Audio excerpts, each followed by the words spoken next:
자, 오늘은 예언에 대해서 한번 살펴보겠습니다. 참 예언과 거짓 예언. 오늘은 이 본문은 에레미야 자체도 예언자지 않습니까? 예언자인데, 그 바벨로니아와 바벨로니아에게 이제 이스라엘 남유다가 멸망당하는 이런 과정 속에서 하나님께서 어떻게 예언하시고 이 시대에 그 시대에 왔고 그리고 이제 우리 이 시대에 살고 있는 우리에게 하나님의 예언이 무엇인가를 한번 생각해보는 시간입니다. 오늘 본문의 말씀, 이 사건을 가지고 말씀이 진행되는 것이 아니라 예언에 대해서, 이 말씀의 예언에 대해서 한번 보겠습니다. 예언이라고 하는 것은요, 이 미래적 현상을 현실에서 이게 사실화하는 것이 예언입니다. 미래에 일어날 일들을 지금 살고 있는 이 현실에서 그것이 드러나게 하는 이것이 이 예언입니다. 예언이라고 하는 건 다분히 이 종교적 영역에서 많이 말하여지고 있는 게 사실입니다. 물론 종교가 아닌 다른 영역에서도 예언이라는 것이 적용될 수 있습니다. 하지만 대부분이 다 이 종교화의 카테고리 안에서 얘기가 되고 있는데, 종교라는 것이 굉장히 신비한 현상들이 이야기되어지고 또 체험되어지고 있기 때문에 그렇습니다. 그래서 이 예언은 타 종교뿐만 아니라 우리 기독교에서도 굉장히 중요한 영역 중에 하나인 것입니다. 기독교 역사는 굉장히 중요합니다. 기독교 역사를 한마디로 정리하면 이 예언의 완성이고요, 또 다른 예언의 성취를 위해서 준비하고 있는 역사, 이것이 기독교의 역사입니다. 완성된 예언은 그러면 무엇이냐면 초림의 예수님이죠. 예수님이 이 땅에 예언의 완성주로 오신 겁니다. 그리고 그분의 또한 짧은 생애지만 예수님의 오심과 동시에 그분이 사역하신 그 모든 내용과 또한 주님께서 우리에게 보여주신 것과 그리고 말씀하신 것, 그리고 결국은 그분께서 십자가에서 죽으시고 부활하신 이 모든 내용이 예언의 완성 이 되는 것입니다.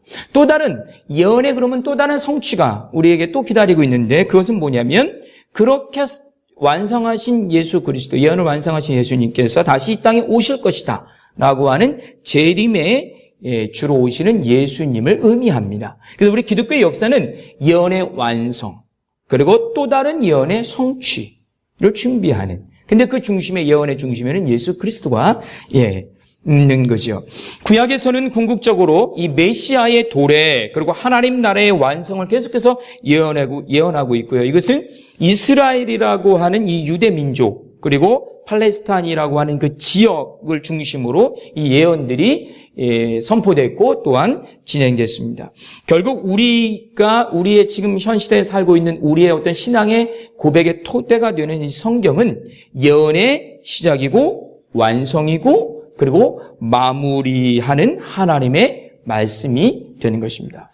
성경은 곧 예언의 책입니다. 우리가 예전에 알지 못했던 것들을 알게 하고 그리고 앞으로 있을 일들을 우리가 알게 하는 통찰력을 주는 그런 것이 하나님의 말씀 성경이죠. 구약에는 많은 예언자들이 소개되고 있습니다. 한번 생각해 보시기 바랍니다. 우리가 알고 있는 예언자가 누가 있을까요? 네, 다 알고 있다는 뜻으로 제가 알겠습니다. 다 알고 있는 뜻이죠. 그렇죠. 많은 분들을 알고 계시죠. 네, 많은 분들에게. 이게 성경 여기 다 구약에 다 예언자 이름으로 돼 있죠. 거의 대부분이. 이 구약에 이 많은 예언자들이 나오고 이 구약은 예언자 전통이다. 예언자 전통으로 신앙이 만들어졌는데 유대 사회에서는 이 예언자 전통이 굉장히 중요한 신앙의 전통입니다. 또한 예수님 당대뿐만이 아니라 초대교회와 2000년 기독교 역사에도 이 예언이라고 하는 거, 이 예언자 전통의 이 예언이라고 하는, 좀 말이 좀 바뀌고 언어가 바뀌고 신학적으로 달리 해석은 되지만 이 예언자 전통은 굉장히 중요한 것입니다. 본문의 예레미야를 비롯한 구약의 여러 예언자들이 예언 활동을 했는데, 우리가 여기서 한번 이 예언자들의 이 활동의 구조를 보면요, 굉장히 단순한 구조를 가지고 있습니다. 그것은 바로 뭐냐면, 보이지 않는 이 미래의 현상에 대해서 이 전지하신 하나님, 모든 것을 다 알고 계신 하나님께서 알려주신다는 것. 이것이 첫 번째 그런 구조를 갖고 있어요. 또한 그 미래적 삶으로 우리가 알지 못하는 그 먼 훗날에 경험해 보지 못하는 시간과 공간 속으로 하나님께서 당신의 백성을 온전케 인도하시고자 지금 현실에 당신의 말씀을 통하여 교훈하셔서 하나님의 백성으로 온전히 살게 하시는 것. 이것이 예언의 단순한 구조와 역할이라고 말씀드릴 수 있습니다. 그런데 이렇게 먼 미래에 대해서 우리가 그냥 표면적으로 아는 먼 미래에 대해서 들려주고 알게 하는 것, 인지하게 하는 것, 이것이 예언이고, 그리고 그 예언을 통하여 하나님의 백성이 온전히 살게 하는 것. 단순한 구조의 예언의 이해를 우리가 갖고 있지만 사실 그 예언 속에는 굉장히 복잡한 여러 가지 많은 의미들이 함축되어 있습니다. 오늘은 제가 이 세 가지를 가지고 이 예언의 의미를 보는데, 첫째는 예언자입니다. 예언자. 예언을 하는 사람, 예언자. 그 다음에 예언이 선포된 현실입니다. 현실. 이것은 역사를 의미합니다. 굉장히 중요한, 오늘 말씀의 가장 중요한 내용 중에 하나이고요. 그리고 그 예언이 내용이 어떤 내용이 선포됐고며 어떤 내용이 선포됐으며 또 어떻게 성취되는가라는 것을 그 예언의 가장 중심의 자리로 제가 말씀드리겠습니다. 첫째는 예언자입니다. 예언자는 히브리어로 나비라고 부릅니다. 나비 아시죠? 이렇게 날아다니는 나비. 그냥 그렇게 쉽게 외우시면 됩니다. 히브리어로 예언자는 나비라고 표현했습니다. 나비란 말은요, 그 의미의 뜻은 대언자입니다. 대언자. 즉, 대신 말해주는 사람입니다. 대신 말해주는 존재예요. 하나님의 말씀을 전달하는 존재가 나비입니다. 전통적인 나비의 의미는요, 나팔수입니다. 나팔수. 주체가 아니에요. 내가 주체가 아닙니다. 내가 들은 거, 그리고 환상이나 뭐 이런 것을 통해서 본 것, 이것을 그대로 듣지 못한 사람, 보지 못한 사람에게 전달해 주는 겁니다. 그것이 나비입니다. 직접적으로 하나님의 음성과 환상을, 이런 모든 것들을 듣고 백성들에게 대신 전달해 주는 중간 역할자. 그것이 나비인데, 그러기에요, 이 예언자들은요, 종교적으로 매우 거룩했습니다. 그렇겠죠. 한번 생각해 보십시오. 하나님의 그 신령한 음성을 듣죠. 하나님의 신령한 모습을 환상 속에 보지요. 미래적 것들을 말하죠. 얼마나 그들의 삶이 경건했겠습니까? 그죠? 예. 한 번도 들어보지도 못하고 보지도 못하셨으니 경건이 뭔지를 또 모르시는 그런 눈빛으로 저를 쳐다보고 계시는 예, 굉장히 경건한 사람들이었습니다. 안 웃고 계시는 분은 내공이 있으신 분들입니다. 또한 예언자들은 그 사회에서 매우 존경을 받는 사람들이었습니다. 네. 반면에 엄청난 종교적인 이 파워, 힘과 권력을 갖고 있었던 면도 또한 있었습니다. 그리고 예언자 양성학교가 있어서 지금의 신학대학처럼요.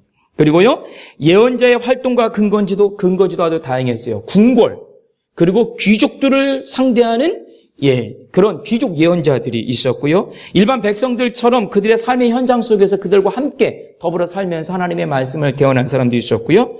일명 속세를 떠나서 광야나 사막에 운둔하면서 활동하는 예언자들이 있었습니다. 여러 형태의 다양한 예언 장소와 근거지와 또한 예언 활동을 했죠. 또한 예언자는 세습적인 예언자도 있었어요. 아버지가 예언자면 그 아들도 예언자. 그리고 교육을 통해서 예언하기도 합니다. 신학대학 같은 곳에서 학교에서 예언 교육을 계속 받는 겁니다. 말씀 공부하고. 그리고 갑자기 딱 있는데 휘리릭 하고 그분이 임하신 거예요. 부르심의 예언자. 갑자기 하나님의 영이 임하셔서 내는 예언자. 여기서 가장 센 예언자가 누굴까요, 그러면? 가장 센 예언자. 씩 임하신 예언자? 그렇죠. 하나님의 강력한 성령의 임재 가운데 임하신 특별한 부르심을 받은 사람이죠.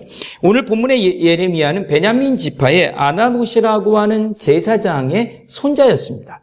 그러니까 그 예레미야의 아버지 역시도 제사장이었고요. 예언자 역할을 같이 했었죠. 그러니까 세습적인 예언자였어요. 그리고 또한 동시에 예레미야는 갑자기 하나님의 말씀이 그에게 또 강력하게 임하여 부르심에 콜링하여 응답한 예언자이기도 합니다. 뭐 여러 가지 다양한 예언의 형태를 갖고 있었죠. 자, 근데요, 문제는요, 이 예언자들이 참 예언자와 거짓 예언자로 나눠진다고 하는 겁니다. 오늘 본문에도 이것이 쭉 이야기되고 있는데 참 예언자와 그럼 거짓 예언자가 누구냐? 누가 거짓이고 누가 참이냐는 거죠. 이걸 알아야 됩니다. 당시 지금도 우리는 굉장히 우리의 이성과 그리고 우리의 논리와 우리의 경험들이 풍부한 이 시대를 살고 있는 우리 역시도 어떤 것이 참이고 어떤 것이 진리인지를 또 신학적으로 굉장히 풍성한 신학적 지식을 갖고 있잖아요. 그런데도 불구하고 어떤 것이 참인지 어떤 것이 거짓인지 굉장히 구분하기 어렵습니다. 근데 당시에 이 고대 시대에 참 예언자와 거짓 예언자를 구분한다는 것이 굉장히 어려운 거고요. 그리고 온전한 신앙을 지키기 위해서 이 참과 거짓을 가려낸다는 것이 굉장히 힘든 일이었죠. 이 질문은 지금 시대에 누가 참 목사고 거짓 목사냐 뭐 여러 가지 파상돼서 우리에게 나눌 수도 있습니다. 물론 목사를 무슨 뭐 예언자로 제가 격상해서 말씀드리는 건 아니고요. 이 어떻게 구분을 지어야 될까라고 본다면 복음서에 그리고 시편에도 그렇고 복음서에도 간단하게 이 말씀이 있습니다. 마태복음 7장과 그리고 누가복음 6장에 보면 예언자의 삶 속에서 그 삶의 결과, 삶의 열매를 보고 이것이 참이다, 거짓이다 말할 수 있다. 이렇게 성경은 복음서는 이야기하고 있습니다. 그런데 문제는 그 결과라고 하는 것은 너무나도 시간적으로 후에 있는 일입니다. 당장 예언이 선포된 지금 당장 이것이 진짜인지 거짓인지는 구분하기 어렵다는 거죠. 오늘 본문의 9절하고 10절에도 거짓 예언자들에 대해서 나옵니다. 결론적으로 말씀드리면 거짓 예언은 하나님의 말씀에 반대로 말하는 것이 거짓 예언이에요. 오늘 본문의 주인공이 예레미야인데 예레미야는 이스라엘이 어떤 예언을 했냐면 이스라엘이 바벨론의 느부갓네살 왕에게 망할 것이다라고 하는 예언을 했어요. 그런데 반대로 거짓 예언자, 주술가, 마술사 이렇게 옛 성경에 보면 복술자, 술사 이렇게 표현되어 있는데 이런 거짓 예언자들은 이스라엘이 절대로 바벨론에게 망하지 않는다. 왜? 이스라엘은 하나님의 백성이기 때문에 그렇다. 그리고 우리는 하나님의 임재가 하나님의 현현하신 이 거룩한 성전이 우리 안에 있다. 그리고 하나님의 말씀과 율법과 법궤가 이 안에 있다. 그 어떤 이방인도 이 성전 안에 들어올 수 없다예요. 그렇기 때문에 우리는 결코 망하지 않는다예요. 그래서 우리는 이 성전 안에만 전쟁이 일어나서 수백만의 군대가 쳐들어올 때, 성으로 쳐들어올 때 우리는 성전 안에만 들어가 있으면 우리는 안전할 것이다. 이것이 거짓 예언자들의 예언의 말씀이었던 거죠. 자, 여러분들 우리에게 복이라는 번영의 예언의 말씀과 멸망이라는 예언의 말씀이 두 가지가 딱 있어요. 그러면 우리는 어떤 걸 선택할까요? 대부분이. 예? 네. 멸망을 선택하시겠다고 하시는 분 손 들어보세요. 없으셔요. 다 복이에요, 복. 다 복. 번영이에요, 번영. 근데 문제는 거짓 선지자가 복을 얘기하고 거짓을 얘기했어요. 예레미야는 하나님의 선지는 멸망을 얘기했어요. 이 두 개를 어떻게 참과 거짓으로 백성들이 받아들여야 될지 모르는 거예요. 멸망은 거짓이에요. 복이 진짜예요. 그래서 이거 선택한 거죠. 결론은 예레미야는 붙잡혀 갑니다. 그리고 뜰알 감옥에 갇히게 되고요. 엄청나게 두들겨 맞습니다. 엄청나게 고난을 네가 왜 거짓말을 하느냐 이거죠. 결론은 이런 고통의 대가를 예언자가 또 치르기도 하는 거죠. 자, 구약의 예언자 단순한 자격의 어떤 단순한 시각으로 보면 갑작스럽게 하나님께 부르셨어요. 그리고 그들을 통해서 하나님의 부르심을 통해서 그를 예언자로 사셨어요. 이렇게 우리가 볼 수 있는데 이 단순한 부르심으로 예언자를 세웠다 해도요. 하나님은요. 당신이 예언자로 부르시는 그 사람에게는 엄청난 의도와 뜻이 계시다는 것을 우리는 간과해서는 안 됩니다. 하나님이 아무나 당신의 대언자로 사람을 부르시겠습니까? 하나님이 부르시는 사람은 그 시대를요, 잘 들으시고 굉장히 중요한 내용입니다. 그 시대에 정확하게 하나님의 뜻과 하나님의 의도가 무엇인지를 알고 있었던 사람, 즉 준비된 사람을 하나님의 예언자로 불러주셨다는 겁니다. 지금 이 시대가 어떤 시대냐? 지금 내가 살고 있는 이 시대에 하나님의 말씀이 임하여야 되는데 그러면 이 하나님의 말씀이 임하고 있는 이 시대는 도대체 어떤 시대냐? 이거에 대해서 철저하게 준비된 자예요. 준비되면 그렇다면 무엇입니까? 여러 가지로 말할 수 있지만 첫째는 경건입니다. 아무리 모든 것을 다 갖춰서도 하나님 앞에서 경건하지 않으면 예언자가 될 수 없어요. 그거는 이 시대에 살고 있는 저와 여러분도 다 마찬가지입니다. 우리가 아무리 뛰어나고 훌륭한 지식을 갖고 있고 엄청난 힘과 능력이 있어도 하나님 앞에서 경건하지 않으면 그것은 쓰임받을 수 없는 겁니다. 이거는 분명하게 말씀드릴 수 있습니다. 하나님 앞에 경건한 자입니다.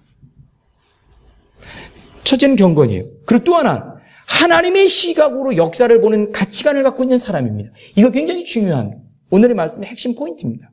하나님의 시각으로 지금의 현실과 역사를 바라볼 수 있는 그런 역사관과 가치관을 갖고 있는 사람. 이것이 예언자의 조건이에요. 또 하나, 그렇게 경건함을 통하여 그리고 그런 역사관과 시각을 가치관을 가지고 있는 사람이 용기 있게 나가는 거죠. 실천하는 거예요. 광야로 나가는 겁니다. 때로는 광장으로 나가는 겁니다. 그래서 그 백성들이 원하지 않는 멸망의 소리를 하는 겁니다. 그걸 외치는 거예요. 가면 멸망의 소리를 하면 어떻게 합니까? 맞아 죽습니다. 돌이 날라옵니다. 그런데 가서 광야에서, 광장에서, 뜰에서 그것을 말하는 겁니다. 그런 용기 있는 사람. 이런 사람을 하나님이 예언자로 부르신다고 하는 것입니다. 지금 이 시대도 마찬가지죠. 우리가 하나님 앞에서 예언자, 굳이 우리가 예언자다, 목사다, 어떤 직분 이런 개념이 아니라 하나님 앞에서 정말 우리가 쓰임받기 위해서 하나님의 사람으로 이 시대에 우리가 어떤 소리를 바랄 때 하나님이 인정하시는 사람이 누구냐? 하나님이 그래서 쓰임받기 위해서 준비된 사람이 누구냐? 이건 바로 하나님과의 경건입니다. 또한 정말 정확한 이 세계와 역사관, 가치관을 말씀을 통한 역사관이죠. 이 역사관을 갖고 있는 사람입니다. 그리고 그것을 실천하는 용기의 사람입니다. 하나님은 그 사람을 통하여 매 시대마다 당신의 예언자로 사용하신다라고 하는 것입니다. 대부분의 예언은 예언자의 경건, 하나님과의 끊임없는 동행이죠. 그래서 그 끊임없는 동행을 통해서 하나님이 주신 지혜와 하나님이 주신 감동을 통하여 지금의 혈구 살아가고 있는 이 시대를 정확하게 볼 수 있는 것. 그리고 그것을 많은 사람들에게 함께 나눌 수 있는 것. 그런 용기를 갖고 있는 사람들. 이것이 진정한 예언자입니다. 마치 주술가처럼 먼 미래에 대해서 뭔가를 맞추고 그리고 그 말을 듣고 있는 백성들의 귀를 즐겁게 하는 그런 자들은 거짓 예언자라고 하는 거죠. 네, 거짓 예언자입니다. 그들이 비록 돌을 던질지언정 하나님의 말씀을 분명하게 말할 수 있는. 그런데요, 우리가 여기서 분명하게 말씀드릴 수 있는 것은 제가 쉽게 표현을 해서 하나님의 예언의 수치를 예를 들어서 100으로 놓자면 마치 가만히 있는데 뭐가 들려요. 그리고 가만히 잠을 자려고 하는데 갑자기 내 눈에 꿈에서 환상이 확 나타나요. 대부분 우리는 예언을 이렇게 생각하거든요. 근데 그런 예언은 확률적으로 신학적인 이 바탕을 통해서 말씀드립니다. 확률적으로 100에서 100이라면 하나나 두 개나 세 개 그 정도밖에 되지 않습니다. 나머지 95% 이상 대다수는요 그렇게 예언하지 않습니다. 성경은 우리가 성경을 볼 때 그런 식으로 예언에 대해서 설명하고 있는 것 같아서 그렇게 1부터 100 모두가 다 하나님께서 보여주시고 하나님께서 들려주시는 것, 그것을 앵무새처럼 말하는 것이 예언이고 그 역할을 감당하는 것이 나비, 예언자로 우리는 인식하고 있는데 절대 그렇지 않습니다. 성경을 깊이 보시면 그렇게 하나님께서 들려주시고 신비적인 것은 100의 예언 중에 한두 가지밖에 되지 않습니다. 결정적일 때 하나님께서 보여주시고 알게 합니다. 특히 다니엘 같은 다니엘 예언자는요, 하나님께서 기가 막힌 걸 보여주셨어요. 사람들이 하늘을 막 날아다닙니다. 사람들이 막 이곳에 저곳에서 막 움직입니다. 예언 다니엘이 그것을 보고 도대체 이해를 못했습니다. 그래서 하나님이 뭐라고 말씀하셨습니까? 덮어라, 봉인하라. 내가 너를 알려줘도 넌 이거 이해도 못한다. 덮어라 했어요. 미래적 현상을 보여주신 거죠. 미래 일들을, 후대 사람들의 모습을 보여주시고, 이처럼 그렇게 이해도 못하는 예언은 하나님이 거의 보여주지 않습니다. 대부분의 예언은요, 이 예언자들이 한 대부분의 예언은 하나님의 율법, 말씀을 근거로 해서 하나님과의 깊은 영적인 관계를 통하여 하나님이 주신 감동과 깨달음과 또한 삶의 현장 속에서 많은 백성들과 부딪히면서 얻어진 그 지혜와 교훈을 가지고 그것을 가지고 현 시대를 바라보니 엉망이거든요. 그것을 바라보고 시대를 바라보니 정치인들과 종교인들과 수많은 권력자들이 잘못하고 있거든요. 우리 백성들이 지금 잘못하고 있거든요. 그것에 대하여 하나님이 주신 그 마음의 감동과 말씀의 지혜를 가지고 광장에서 선포하는 것입니다. 이것이 진정한 예언이었던 겁니다. 이것이 예언자의 모습이에요. 그러니 이 예언자가 될 수 있는 자격은요, 굉장히 중요한 겁니다.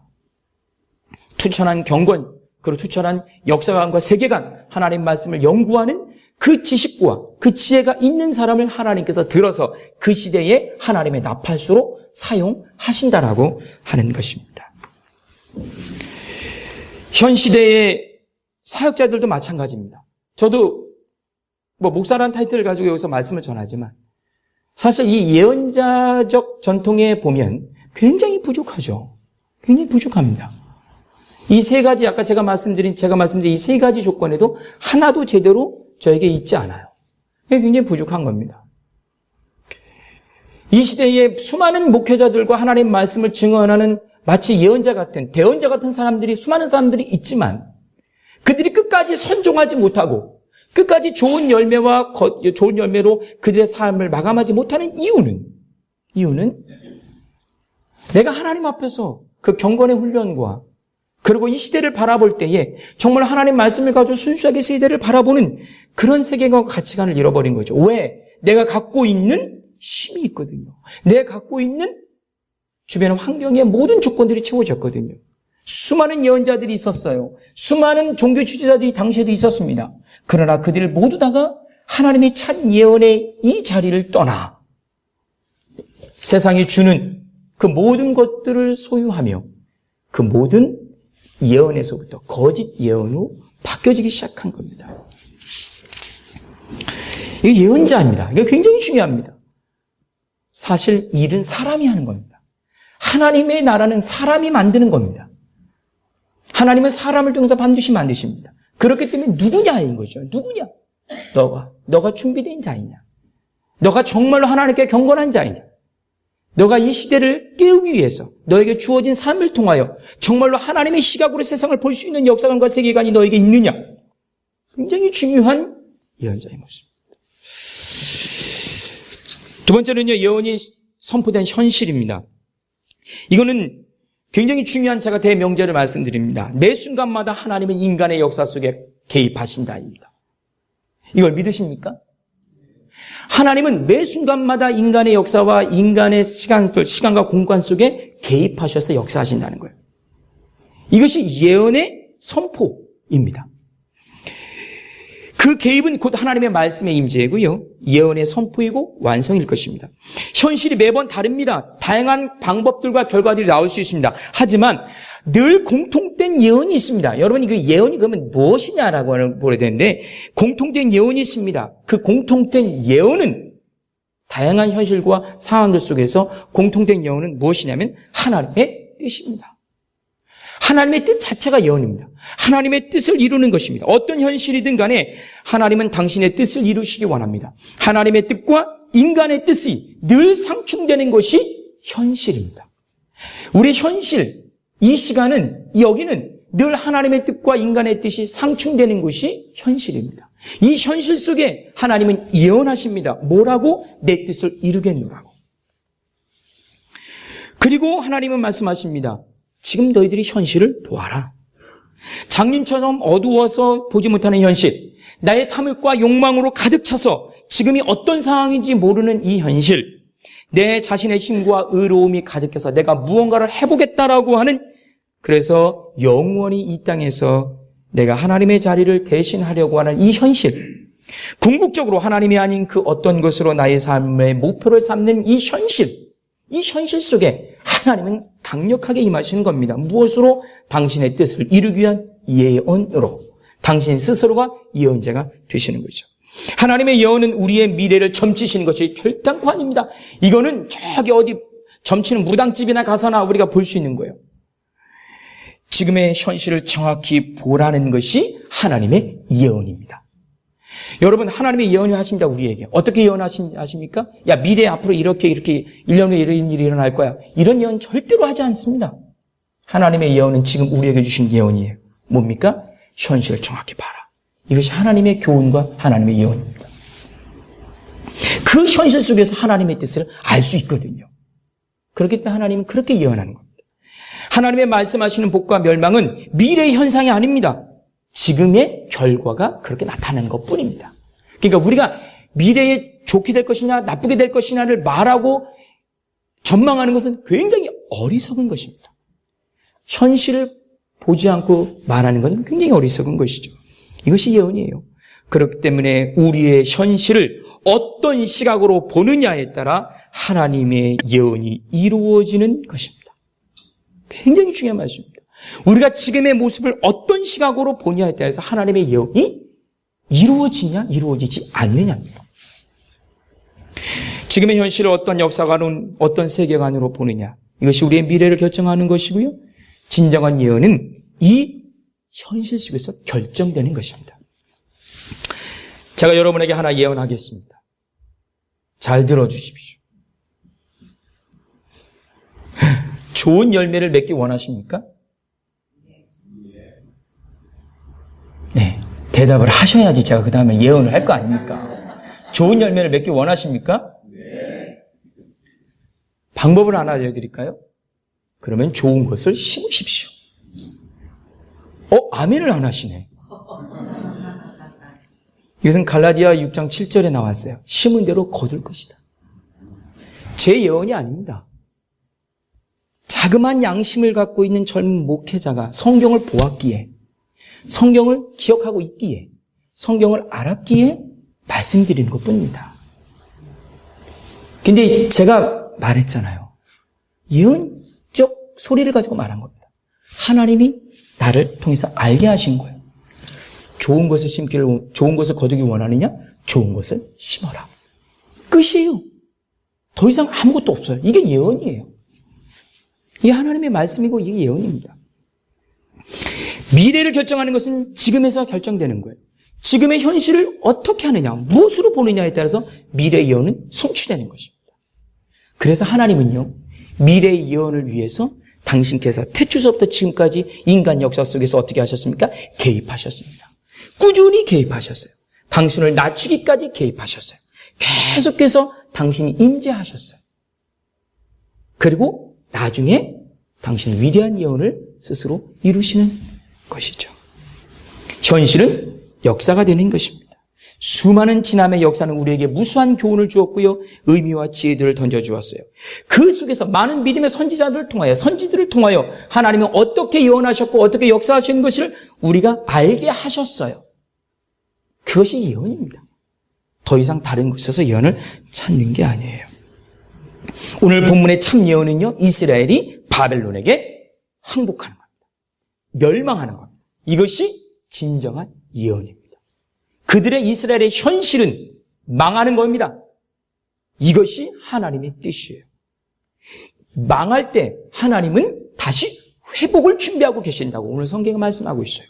다시 회복하시겠다라고. 망하지 않으면 하나님과 아무 상관없는 언약의 백성이 될 수 없는 거예요. 근데 그 망함의 원인은 이스라엘 사회에 만연한 죄악입니다. 성경은 그렇게 얘기하고 있어요. 마지막입니다. 예언의 내용과 성취입니다. 자, 그렇다면 지금 이 시대를 살아가는 우리는 어떤 예언의 귀를 기울여야 될까? 세상이 종말한다. 대부분의 예언하면 이 시한부 종말론 계속해서 얘기하고 있죠. 한반도에 전쟁이 일어난다고 2014년 12월에 그 홍혜선 씨라가 그 전도사라고 막 얘기해서, 저도 플로에서 공부했는데 거기 출신이라는 여자 전사가 한국에서 막 난리를 일으켰어요. 전쟁으로 망한다. 그리고 세계 유명한 예언 활동하는 수많은 예언자들이 전 세계에 많거든요. 굉장히 많습니다. 근데 한국이 영적인 강국이 된대요.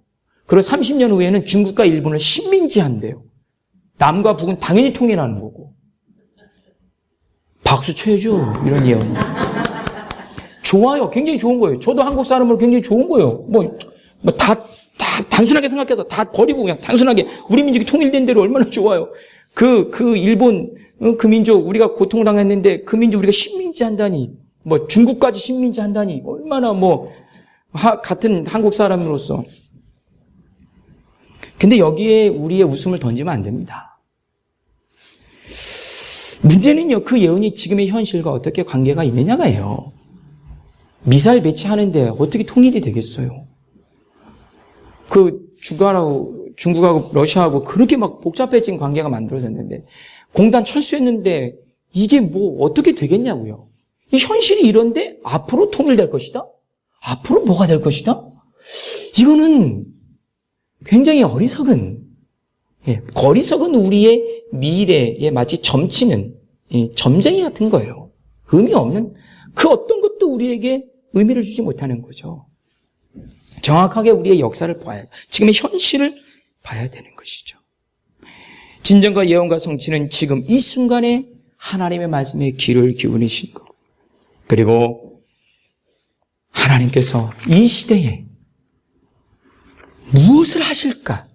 하나님의 시각으로 고민하고 하나님의 마음으로 우리를 살피고 세상을 보는 것입니다. 지금부터 사순절이 시작됩니다. 참 예언자로 오신 예수님, 그리고 그 고난과 죽음을 통해서 예언을 완성하시기 위해서 예언의 현실 속으로 걸어가고 계신 예수님, 우리 이걸 보아야 됩니다. 당신 스스로가 예언의 완성을 위해서 그 고난의 자리, 죽음의 자리, 멸망의 자리로 당신 스스로가 지금 걸어가고 있는 거예요. 사순절은 그것을 우리가 인정하는 시간이고요, 고백하는 그런 시간인 겁니다. 우리가 함께 교독했지만 로마서 3장 21절과 24절, 23절과 24절만 제가 읽겠습니다. 모든 사람이 죄를 범하였습니다. 그래서 하나님은 하나님의 영광에 못 미치는 처지에 놓여있습니다. 그러나 사람은 그리스도 예수 안에서 얻는 구원으로 말미암아 하나님의 은혜로 값없이 의롭다는 선고를 받습니다. 진정한 예언은 예수 그리스도를 통하여 이 땅에 하나님의 구원의 백성이 완성되는 것입니다. 그리고 그 하나님의 구원의 백성을 통하여 이 현 역사를 정확하게 직시하고 이 부조리한 세상 가운데 하나님의 나라를 이루기 위해 그 구원의 백성이 일어나는 것입니다. 그리고 그들이 광장으로 나가고 그들이 사막으로 나가고 그들이 돌팔매를 맺는 그 현장으로 가서 하나님과 더불어 그 예언을 선포하고 그 예언을 이루는 것입니다. 예수 그리스도, 당신은 그 예언을 이루기 위해서 뚜벅뚜벅 죽음의 길로 들어가고 계시는 거예요. 그리고 결국 그 예언을 완성하십니다. 하나님은 우리 평화의 교회가 참 예언을 하는 교회이기를 이 시대에 원하고 계실 겁니다. 시대를 깨우는 소리를 바라는 그런 교회이기를 원하실 겁니다. 저와 여러분 굉장히 부족합니다. 연약합니다. 두렵습니다. 용기도 없습니다. 그러나 하나님께서 이 작은 그 무엇을 이루시기 위해 하나님의 준비된 자를 사용하실 때에 저와 여러분 우리 평화의 교회가 쓰임받는 그런 이 시대에 깨어있는 진정한 예언자가 되시길 주님의 이름으로 간절히 축원합니다. 우리 옆에 있는 분하고 축복하고 선포합니다. 당신은 하나님의 예언자이십니다. 시작. 당신은 하나님의 예언자이십니다. 우리 함께 말씀 생각하시면서 기도하겠습니다.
그렇습니다. 하나님은 매 순간순간마다 우리의 삶의 자리에 임하셔서 하나님의 거룩한 뜻을 이루시는 분입니다.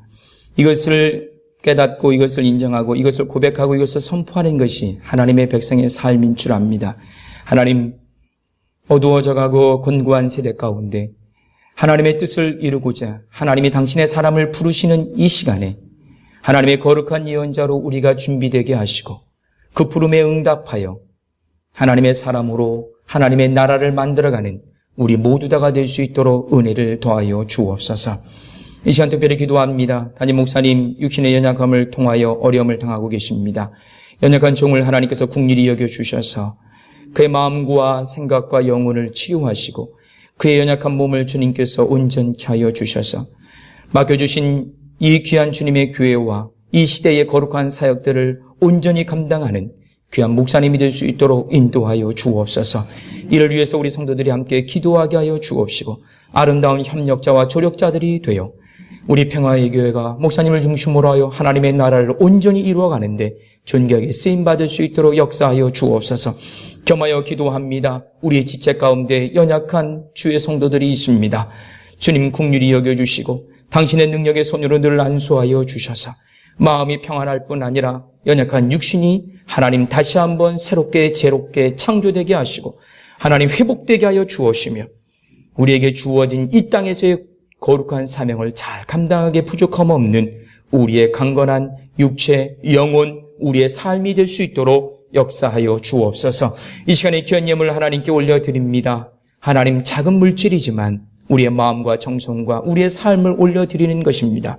우리 예물을 받으시고 하나님, 이 귀한 예물이 생명을 살리는 일에 하나님의 나라가 이루어지는 일에 연약한 자들에게 온전히 사용되어 하나님의 거룩한 영광이 드러나는 귀한 예물이 되게 하여 주시옵소서. 감사하옵고 사랑 많으신 예수님의 이름으로 기도드리옵나이다. 아멘.